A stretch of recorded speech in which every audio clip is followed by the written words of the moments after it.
কোন আল্লাহ মতর কম কাম? কোন হাকিমুন নফসকে যদি আজকে স্বরাষ্ট্র পদে বসাতে হয়, ওনাকে মদের লাইসেন্স ইস্যু করতে হবে।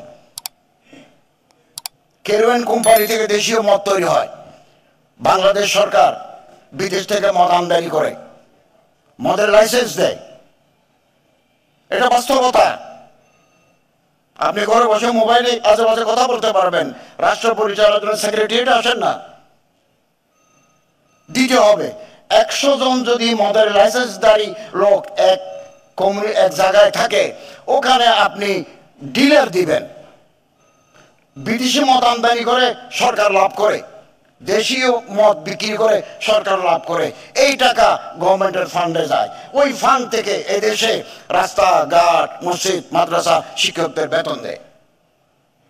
আমি আমার মন্ত্রণালয় থেকে কোটি কোটি টাকা মসজিদ, মাদ্রাসা, এতিমখানা, প্যাগোডা, শ্মশান, মন্দির, চার্চেস, সেমিট্রিসে আমি দিয়ে থাকি। এই টাকা কোথেকে আসে? এটা গভর্নমেন্ট ফান্ড, গভর্নমেন্ট অ্যালোকেশন। গভর্নমেন্টের টাকা কোথায় থাকে? সোনালী ব্যাংকে, বাংলাদেশ ব্যাংকে। ওখান থেকে চাঁদা বাচ্চা বের হয়, ইন্টারেস্ট দিয়ে আসে, এগুলো আমরা বিতরণ করি। তো আপনি শরীয়ত পাবেন কোথায়?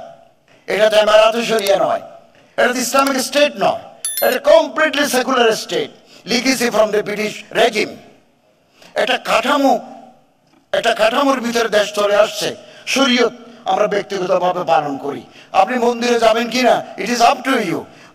আমি যতদিন দায়িত্বে থাকবো, যাওয়াটা আমার রাষ্ট্রীয় দায়িত্ব।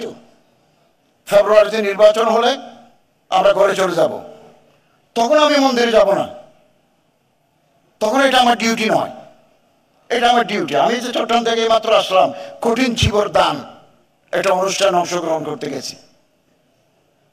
এই যে পারস্পরিক সম্প্রীতি, সৌহার্দ্য, এটা বহাল না থাকলে রাষ্ট্র অগ্রগতি লাভ করতে পারে না।